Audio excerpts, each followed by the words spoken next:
Oh, hi guys. Welcome to another episode of the Amanda Show. My name is Amanda Akalono, and as usual, on this show, we are going to cover three stories that affect Africa this week. So, the first place we are beginning is in Nigeria. You may have already found out by now that the West African nation has been citizens, particularly young people of Nigeria, have been protesting against the corruption and economic situation in Nigeria. It's called the End Bad Governance. So I want us to delve into that occurrence in Nigeria, particularly also discuss because in the midst of this protest, we've also seen that the protesters are waving the Russian flag, and this has spooked the Nigerian government and the Nigerian elite. I want us to discuss that. So from Nigeria, we move over to the United Kingdom. Yes, it's not in Africa, but um, I want us to talk about the riots in the United Kingdom, the anti-immigration riots we just saw in the United Kingdom, particularly because what led to the riots was the death of three lovely, painful death of three beautiful girls, three children. That's what led to it. But the perpetrator of this is of African descent. The person is, I believe, Rwanda. So I want us to discuss what's going on with that protest. Then finally, we end in Sudan. So it looks for now, we don't know how everything pans out, but for now, it looks as if we are on the cusp of, we are approaching a peace negotiation between the Sudanese army, and the Rapid Support Forces. It's a good thing. And the shocker is that this peace is spearheaded by the United States of America. As usual, don't forget to like this video, subscribe to this channel, and share this video with your friends so that they reach more people across the continent as we're coming together to build our amazing continent. Thank you for joining me today. Let's begin. So our first story today is in Nigeria. You guys already know that I live in the country. So I'm in the heart of what's going on. This beginning on the 1st of August, young Nigerians took to the streets in what they termed the End Bad Governance protest. This has been triggered by the economic state of things in Nigeria. So when the current administration came into power in May of 2023, they immediately, in fact, from the first day when Bola Tinubu gave his inauguration speech, that day he said fuel subsidies ended. That day he ended fuel subsidy. And then the reaction, the that led to, of course, the prices of fuel going helter skelter. And then following that was the inflation, crazy inflation. And then a lot of other things that have affected the well-being of Nigerians, the economic well-being of Nigerians. So in the midst of all this, we are still hearing that it's as though the government is detached from the reality on the ground. A lot of people are complaining about the price of things going out of hand. A lot of people are complaining about many Nigerians can't even afford food. For example, a certain amount of money you would have used to go to the market to get something to feed your family for like 2 weeks can barely even feed people for 2 or 3 days now. So this is what how Nigerians are living. But then the government seems to be in like a different world. In the middle of this chaos and economic mayhem, they are discussing getting a new private jet for the president. The president is talking about they're building houses for the vice president. They are getting new cars for the senators and those in the National Assembly and Senate. So it's like the leaders are just fattening themselves up while the people are expected to tighten their belts. So people have been complaining since last year when this whole thing started. But then it then escalated. They said, you know what? If all the conversations and all the complaints we've been making to the government doesn't seem to be leading anywhere, let's take to the streets. So across the country, in major cities in Kano, in even cities that you don't if you don't they're not like major cities like Jigawa, Yobe, all across the country. In the south, they have places like Port Harcourt, Delta, Benin, Lagos, even in the capital of Abuja. There's been protests all over the place. And what are they saying? This is stemmed end bad governance, but is really triggered by the economic situation in the country. Now, one of the government did a lot of things to try to stop the protest from happening because they saw what happened during the NSAS. They also saw what happened in Kenya not too long ago. So the government tried to do several things to stop it, like sending their dogs to threaten people here and there, threaten the media, shout back, blah blah blah blah blah. Even the Senate President Akpabio came out to say that the people can be protesting while as they are protesting that he and then the leaders will be eating. One of the things that took people to the streets was that they cannot afford food. And then you still rub the fact that they cannot afford food in their faces. So anyway, all those things they try to do did not work. On the 1st of August, the people hit the streets and they've been protesting. And the protests have people came out in mass, particularly in the north. The people in the north they came out in mass protesting. Now, one of the funny things that I saw is clearly it was sponsored by the government is the say no to protesters. Now, you say protest, people shouldn't protest because protest is no good. But you are protesting the fact that people want to protest. The thought of that alone is very stupid. If you say do not protest, protest is bad. Why are you now protesting? Why are you now protesting to say don't protest? So that's the first one. The government unleashed these people so they were protesting against protesting. So when the media will speak to them to ask them several, I think on 4 different occasions I saw something like this. The media is asking them, okay, you are saying people shouldn't protest. Fine, explain to us. Then you see a situation where you that is saying people shouldn't protest are now coming out to say, yes, the price of Gary is expensive, people are hungry, there's poverty in the land. But that is that is why the protesters are hitting the street. There's also another person who came out to say that things is not that bad.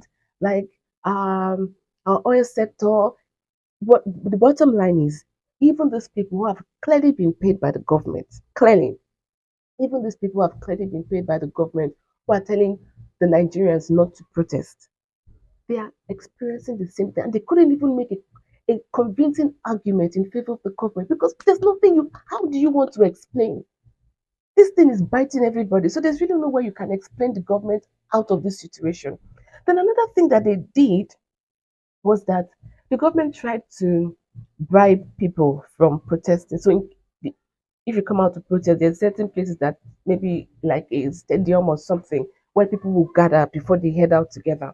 And in those places, in several, even it was even caught on camera, several officials and people, eyewitness testimonies, and even people who were bribed, who had attempted, the government officials attempted to bribe, came out.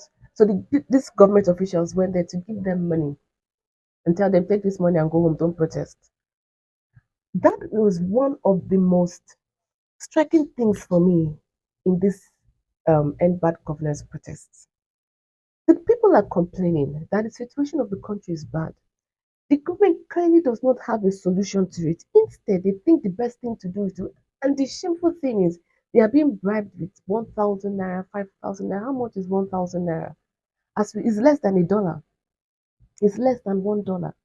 So that was very instructive for me because it clearly showed that poverty has been weaponized in Nigeria. Maybe in other parts of Africa, but I want to talk about Nigeria today because that's where this whole thing is going on. Poverty has been weaponized in Nigeria.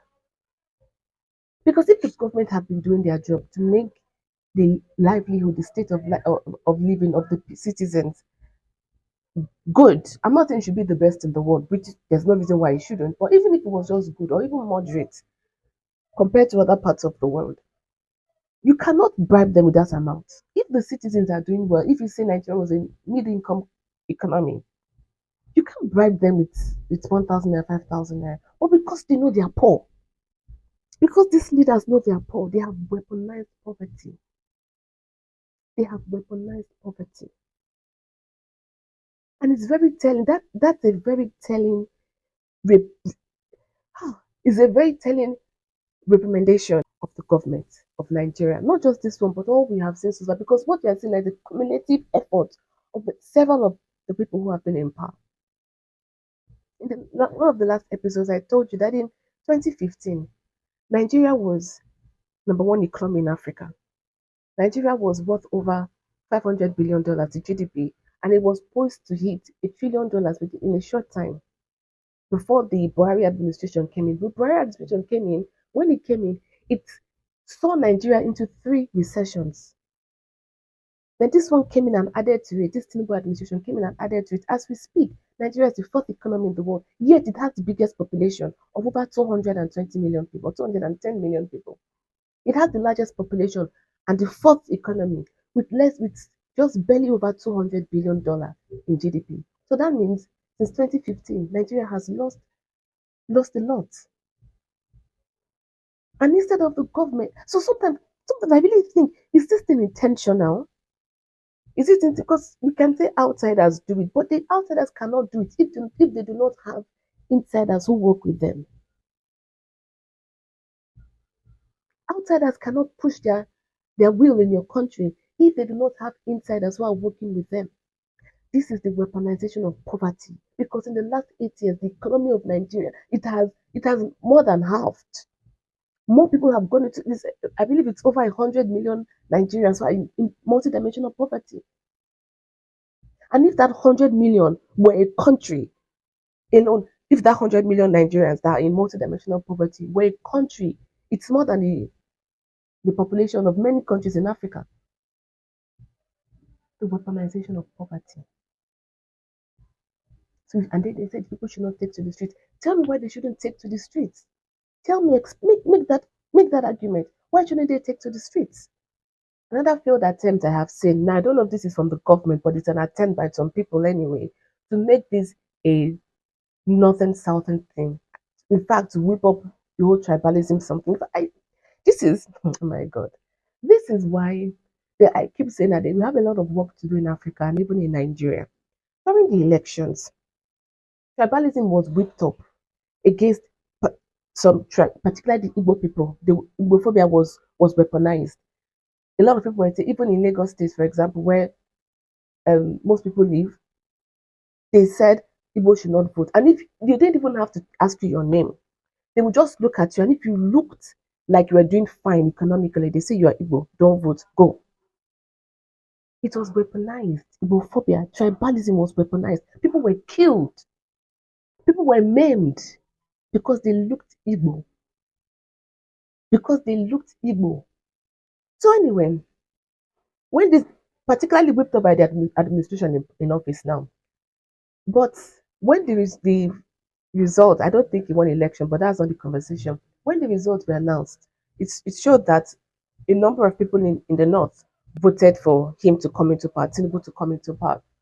So the North was fine with voting him into office. The North did not have an issue that he's a Yoruba man, that he's a Southerner. They didn't have an issue with it. They voted him to come into office.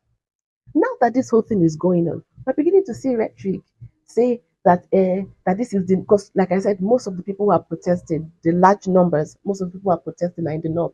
So we're beginning to see rhetoric that that the Northerners don't want a southern president, that they that's why they're protesting. They're protesting to remove a southern president from office. You did not remember North South when the same North was voting to bring him into office. Instead of you to say this is a reflection of our failed policy and then address the issue because addressing the issue can relieve the people instead of addressing the issue. Clearly, your policy you implemented has failed. They are whipping up is a north-south issue, and they're whipping up the whole tribalism thing. So, and then I'm seeing some. Normally, these are people that I respect in the public discourse on Twitter, X, formerly Twitter. And I'm seeing them also say, yes, this is a Southern thing. These are people that I usually respect their opinion. I'm like, how can you not see? What's not the difference between you say North and South? What? Because they are the people who came out to say, no, don't do this whole Igbophobia or something. So they spoke out against that tribalism meted against Igbo people in Lagos and even across Nigeria anyway. These were the people who I could see that. But now suddenly that it seems like it's affected them. They're now coming out to say, oh, this is a north south something. This is tribalism. So whether it's Igbophobia or north south, it's still tribalism, it's still bigotry. And like I said, at the end of the day, it's still a clear clear example of the failed policy of these people in power. Because if you have an answer, one of the things that I've noticed since the effect of the 2023 presidential elections in Nigeria, following everything closely since, I found out that when these people in office don't have an argument, when they don't have a solution to the problem, when they want you guys to just fight each other while they continue looting and doing whatever it is they want to do, they whip up this tribalism sentiment. That is one of the reasons why I feel like the biggest sponsors of tribalism rhetoric in Nigeria are the people in office because they use it when they have failed. They use it when they have failed. Having said that, now I want to discuss this whole Russian flags that have been flying during these protests. You may have seen the videos. If I can find some videos, I'll post them for you to see on the screen. So there's been in the course of a protest in the north, in the course of the protest in the north, they've carried Russian flags. Now the Nigerian government is scared. In fact, it's not just the government, even political analysts, some certain political analysts and commentators are losing their minds. They're like, is Russia behind this protest? Does Russia want to overthrow this government? They forget the people who have a long history of overthrowing government. But that's not what I want to discuss. What I want to say is my opinion. This is why I think that the Russian flag is coming up. If you see what happened in Niger, when the Nigerians were kicking out the French and the Americans, they flew the Russian flags. If you look in Burkina Faso, when all of those things were happening, they flew the Russian flags. Even when you look at a place like the Central African Republic that doesn't have a coup for now, they still fly the Russian flags. In Kenya, I still saw some videos. It wasn't what mass words, but I still saw some videos of people flying the Russian flags. So in Nigeria now, there are people are protesting. They are flying the Russian flags. So my question is why?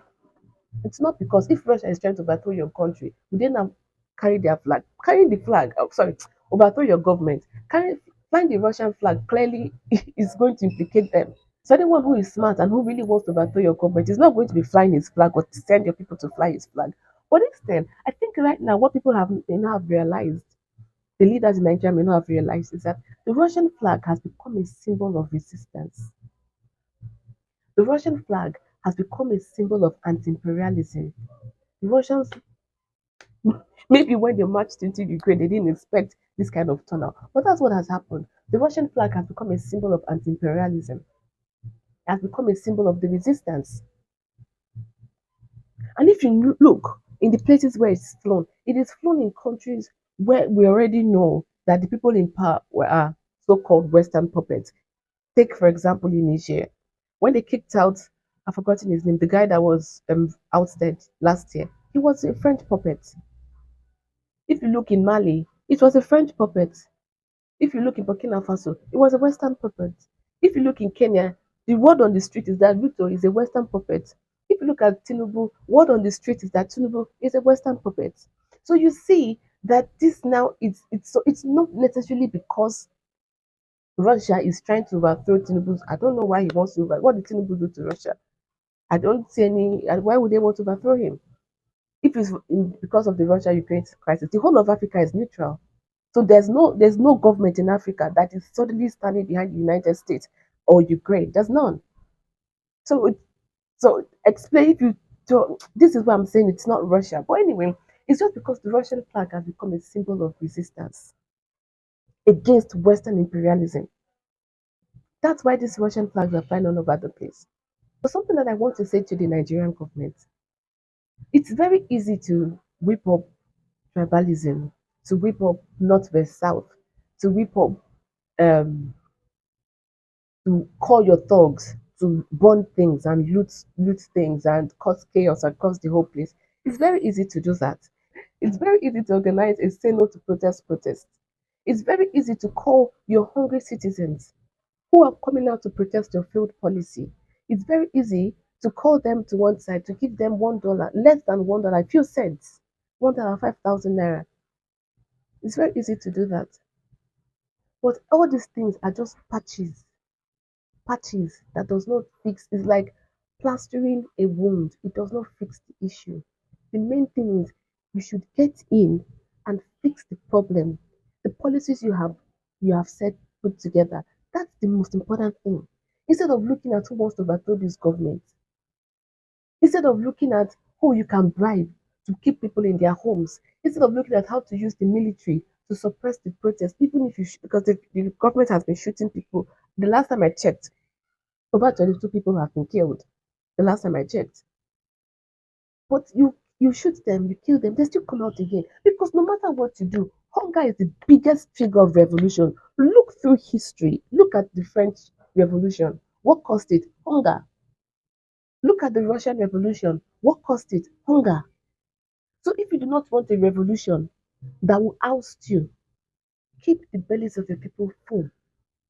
And stop looking at who is trying to overthrow your government. Let me know what you think about this protest in Nigeria in the comment section below. Don't forget to like this video, subscribe to this channel, and share this video with your friends so that we can reach more people across the continent as we come together to build our amazing continent of Africa. Now we come to our second conversation for today. Hmm. What I have seen coming out of the United Kingdom in these riots, I never thought I could see such a sight in Europe. You know, you think you would see this kind of riots in like developing nations that are trying to get their acts together. You would think that a country like United Kingdom can have not just like the people are rioting, but what the craze, the mayhem that they have unleashed in United Kingdom. So now you may ask me, why am I talking about the the riots in the United Kingdom? UK is not in Africa. It's because what led to these riots was done by someone of African descent, Rwanda to be precise. But before I delve into that, I want to also mention that this riot in the United Kingdom has been very enlightening for me personally because this is the very first time that I have been able to clearly see media manipulation in real time. You know, we always say that the media is manipulative and blah blah blah blah blah. I've never really, I don't know if I'm on the manipulated side or if I'm on the not manipulated side. But this is the very first time that I'm seeing it clearly. Why? Because my Twitter, my ex formerly Twitter, my X handle is is diverse. So I relate with a a wide range of topics. Now, I have on my Twitter X, I follow the happenings with conservative media. And you know that the conservative side, some people, conservative side are anti-immigration, right? So I'm I'm in connection with that. I'm also within the Palestinian, not with just Palestine, but that Israel-Palestine conflict. So so you can say I'm on the anti-immigration and the immigrants. I'm somewhere in the middle. So because I'm somewhere in the middle, I'm not in the bubble of either side, right? Now because I'm there, I've been able to see clearly media manipulation. You would see a video.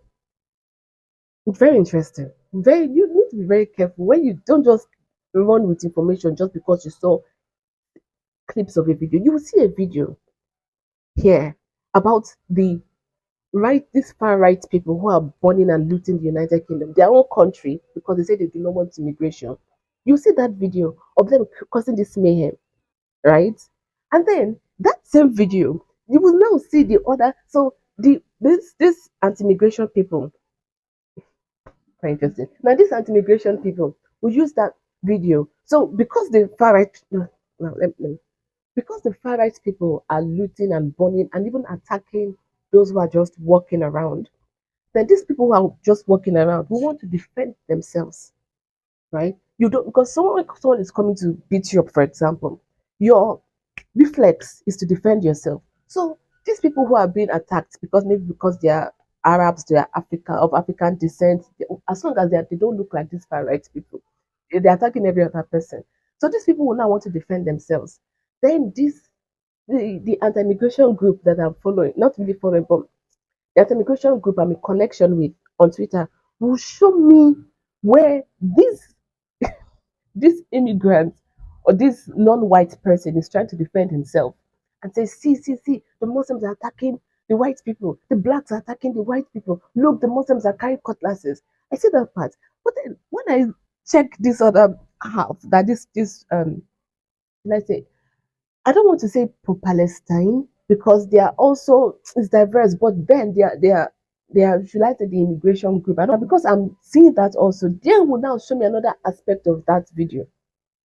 And this thing is happening in both ways. So I'm seeing for the first time in my life what I can clearly say is media manipulation. Now, having said that, now let's talk about what happened. A very painful situation happened in the United Kingdom where someone of African descent, a young boy, I believe they said he's 17 years, attacked a dance class and killed three young children. Their lives were just cut short, very painful, and killed three young children.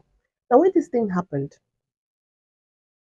some this anti-immigration group, the far right, they came out and they said, "Oh, it's because it's a Muslim that did it. Oh, it's someone that came with the boats. You know, this stop the boats that the conservatives have been saying since. oh, it's an immigrant that did it, blah, blah, blah. But this person is not really an immigrant, though. He was born in the UK. Quite right, he's of Rwandan descent, if I'm not mistaken. But he was born in the UK. But they used this thing to stoke such vile, vile rhetoric, came out and they stoked such fire that led to this whole thing. So these far right rioters went on to loot their country. They said that these immigrants are spoiling their country. Okay, they went out to loot their country. But in fact, there was this video, several videos I saw. I'll try to put them on the screen as I'm discussing. Several videos I saw. One particular instance, I saw a car was just driving, right, and these people just surrounded the car, tried to pull the driver out of the car. Were stepping on his windshield. They were stepping on the car. There's another one I saw. A black guy was just walking and they just surrounded him and beating him up. He didn't do anything. He was just walking. In another instance, in fact, this is one I thought was quite interesting because I took my time to look at the comment section. There were these white people were looting shops across the United Kingdom. I was curious to know what the British and others in the UK thought about it. So I went to the comment section and I was shocked to find out that they were being hailed. You see comments like, yeah, the immigrants have been doing it since and they got away with it, so why can't they do it? You see another instance like, well, they learned from the immigrants. You see another comment like, well, it's their collective wealth, it belongs to them, so they might as well take it. In fact, the caption of that video was, is it, I can't remember, but something to the effect like low class whites looting stores in the UK. Oh, I was so shocked that the number of support they got on the excuse that the immigrants have been doing it, so why can't they do it? If looting is wrong, it's wrong.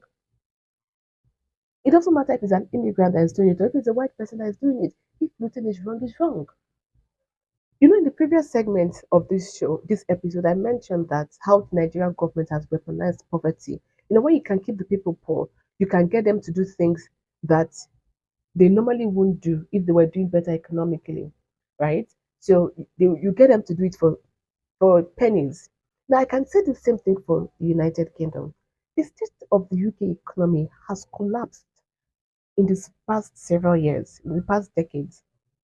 There was even an analyst I was listening to some months ago, and the person said that the UK is then, it's not now, but he said the UK is the fifth largest economy in the world, but it's not time. I think it's like the sixth or seventh. So anyway, the person said the UK is the sixth largest economy in the world, but it's not really. London is the sixth largest economy in the world. The UK is just a collection of poor states surrounding London. That was what the person said. I didn't under, I didn't quite understand the gravity of that statement until now that I'm seeing these protests. You know, if when things are going okay and the country is doing well financially, I don't think that you will hear so much people say immigrants. Yes, of course, you don't want people who are not like you to flood your country and like they argue that change your culture and the rest of that. Okay, no problem, that's fine. I agree. But this rhetoric can survive and thrive because they are not doing well economically. If you come to tell a group of people who are doing very well economically that this person who has come in to take your job, has come in to take your money, it will not land as hard as if you tell people who have been complaining about the economic state for a very long time. If you now come to tell them that the reason they're in that dire state is because of certain people who have coming from outside, who are not like them, who have coming from outside to take their jobs, who have coming from outside to make their streets unsafe, who have coming from outside to take their businesses and blah blah blah blah blah. So sometimes I think that the economic state of the United Kingdom is another reason that things like rhetorics like this can survive because people are not doing well financially. I also want to mention that these people who you are seeing are burning everywhere in the UK because people who don't look like them have come into their country. This is not the reflection of the United Kingdom. The more people in the UK actually don't mind. They're actually more accommodating, right? Oh, sometimes, like what I want to say, I mentioned that because so that you know that sometimes you don't need a lot of people to cause chaos in a country or in a region. You don't need it. Sometimes You just see the handful of people who have been so extremists, who have been so riled up with hate. You just see the handful of them to unleash chaos across a country, not just the United Kingdom, even in our societies here in Africa. You just see the handful of people who are extremists, who are riled up with hate to cause mayhem, even when most of the country may not be doing anything. Let's look at what happened in Rwanda.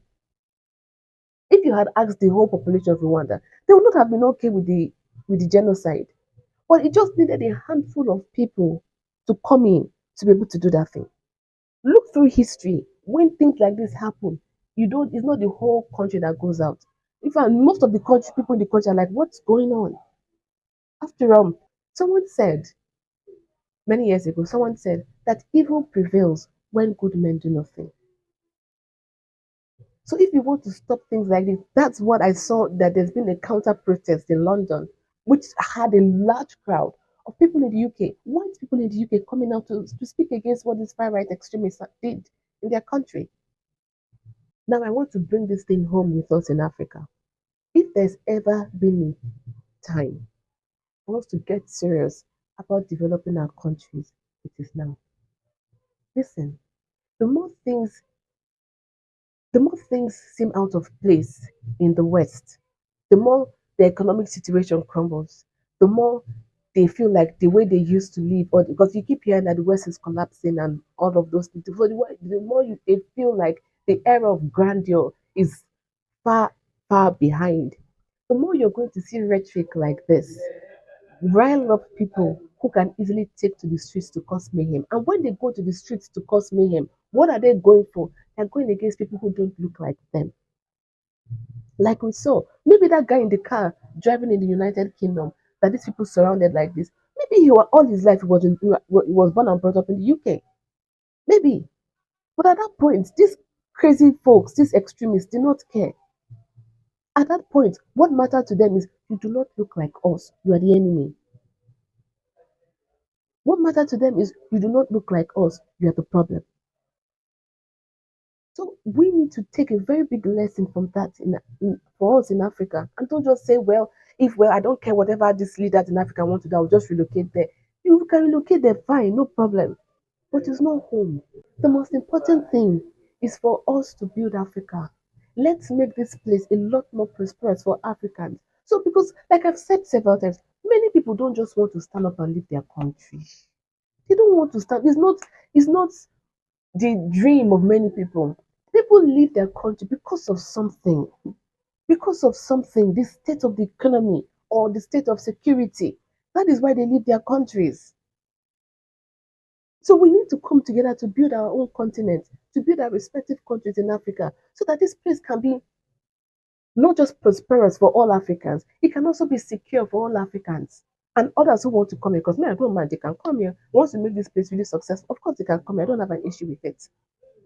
Do you understand where I'm coming from? Let me now end this segment with my message to the far right extremists that are burning their countries to the ground because people who don't look like them are in their country. Number one, I have said this before and I'm saying it again. The reason for this mass flood of immigration is not because people just want to leave their countries. It's the policies that the United Kingdom has championed, and not immigration policies the United Kingdom has championed. It is the foreign policies. Let's take it for example. One of the things that led to the massive flood of immigrants into Europe is what happened to Gaddafi in 2011. And Gaddafi was telling them back then, Gaddafi was telling them, removing me is not in your interest. But Europe followed the United States led NATO to cause chaos in Libya. After championed by the UK, by the way, after causing chaos in Libya, the people ran because their houses were on fire. So this is sometimes when people say this thing that immigration, and they're complaining that they're coming here because they want to destroy our country, they're coming here because blah blah blah blah blah. They always so conveniently skip these things. These policies of destroying the rest of the world. Look what the United States, with the blessing of UK, did in Syria. Look what they did in Iraq. 1 million civilians killed. Look what they did in Iraq. Look what they're doing. See, look what France did in Mali. All these terrorists we are fighting now in the whole Sahel region is because of these policies of NATO in Libya, of France in Mali. Will you stay in your house if your house is burning? Is the right thing not to leave? These people are living because you have set their homes on fire. Okay, let's take another example. Well, with economic sabotage, with the IMF. The IMF's policies of keeping other developing countries under the thumb, keeping them in subjugation. These are the things like this. When the economy is not going well, people say, okay, the economy in Europe is fine. Let me go to Europe. It's not because these people are lazy, that is why their countries are poor. That's not the reason. This many of these countries that in developing nations are poor because of the policies propagated by the IMF, the World Bank, and all these other globalist institutions. That's what it is. As well as some incompetent governments. Let's not forget that, as well as some incompetent governments. Okay, you've seen that those in the United States are complaining. Why are they coming from Venezuela? They are running away from communism. They're running away from socialism. Why are they coming to Venezuela? And when these right-wing people are complaining about the immigration from Venezuela and also complaining about it shows you that socialism and communism is a bad thing because Venezuela is a socialist nation. They so conveniently ignore the sanctions on Venezuela. They so conveniently ignore it. The same way they ignore the sanctions on North Korea, they ignore the sanctions on Zimbabwe. These same people, they complain why they're running to us from Haiti. They so conveniently forget what the United States has done in Haiti over how many decades, whether it's military intervention, whether it's positioning troops, whether it's economic sabotage. They so conveniently forget. So all these things we are seeing, this immigration problem, because let's agree it's a problem. And it's a problem because these people, they don't share your culture, they don't share your values. Okay, no problem. Let's agree it's a problem. But what is making these people who do not share your culture and your values run into your country? Because of the policies, foreign policies your country has been supporting. That's it. And I also want to tell these far right extremists who are protesting in the UK, see, if there's anybody to complain about invasion of your country, it's not the United Kingdom.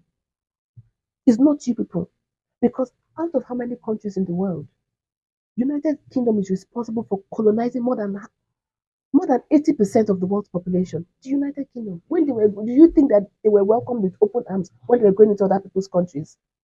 I saw a tweet some months ago, a very funny tweet. So the person tweeted that what do we have to thank the United Kingdom for? That was several months ago. So I wanted to reply to that tweet and say, oh, football. Football is so America says soccer, but it's a creation of the United Kingdom. So I wanted to write that. Oh, we thank you for that. And then one Indian, one Indian wrote, well, I'm paraphrasing, but he said we have to thank them because they are responsible for the most independence days in the world. And it's true. Should we talk about their policies across Africa? Should we talk about how they stopped this tribalism that we're battling today across Africa? Should we talk about that? Should we talk about what they did with the Mau massacre in Kenya? Should we talk about that? Should we talk about what they did in South Africa that South Africa is still fighting today? Should we discuss that? Should we discuss what they did in India that they cut off the hands of those people who do textiles? Because India has like the capital of fashion for a very long time, for centuries. And they were really good at these textiles and embroidery and it. They cut off their hands. So they could not perform, or their thumbs, one of them. So they could not perform their task. They couldn't, now because they couldn't do that, they couldn't feed.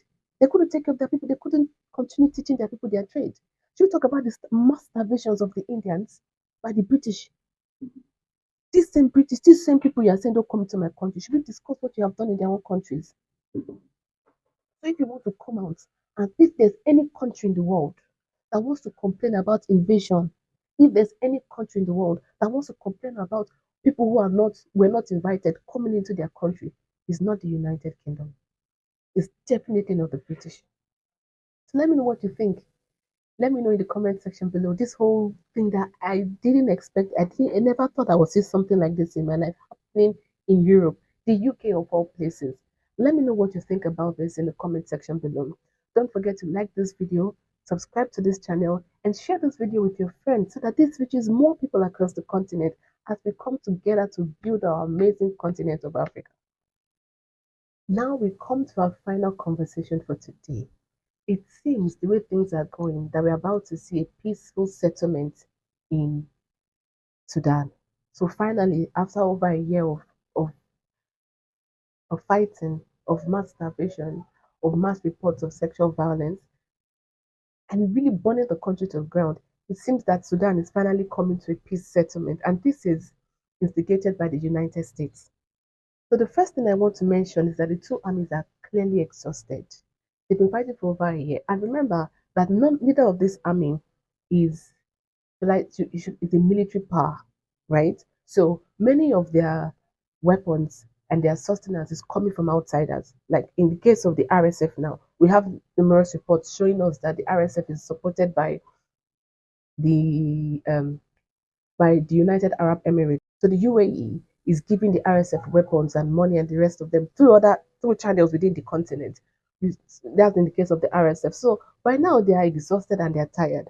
So the US is now pushing for a ceasefire. So it was supposed to be in Switzerland on the 14th of August, but I don't know if it's still going to go as planned, but it's supposed to be in Switzerland. Remember that a few weeks ago, the Prime Minister of Ethiopia visited Sudan. And I'm suspecting that he visited Sudan to tell the army headed by Barum, I believe that's Burum, I don't know the pronunciation of his name, but I'll put it on the screen. So headed by him, it, I suspect that he went to give this American suggestion to the army in Sudan so that they can consider a ceasefire because they've several times they've had ceasefire talks, but then it's either the RSF will break the ceasefire that they agreed to, or the Sudanese military will break the ceasefire that they agreed to. So this has been on and off, on and off, on and off. So finally, the Prime Minister of Ethiopia visited to have conversation with him on that. Interestingly, I remember when I started this show newly some weeks ago, I mentioned that I saw that in a Romanian media outlet, military linked media outlet, and they were saying that the United States wanted to work with Ethiopia to send mercenaries to help the RSF fight. On this show you can I don't know you can go back to check, but on this show I mentioned it, and so maybe this is one of the things that he can go to say, see all the things that are going on. It's in your interest at this point to negotiate a lasting ceasefire instead of your people to be dying like this.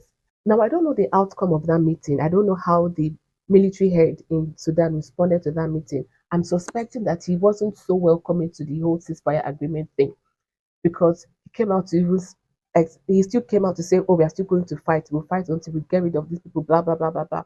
All those normal rhetoric. So the next thing that I saw, like a few weeks later, there was an assassination attempt on his life during a military parade. He survived it. Now, I don't know if that assassination attempt was supposed to remove him to bring in someone else who will be more open to having a peaceful, who will be more open to peace in Sudan.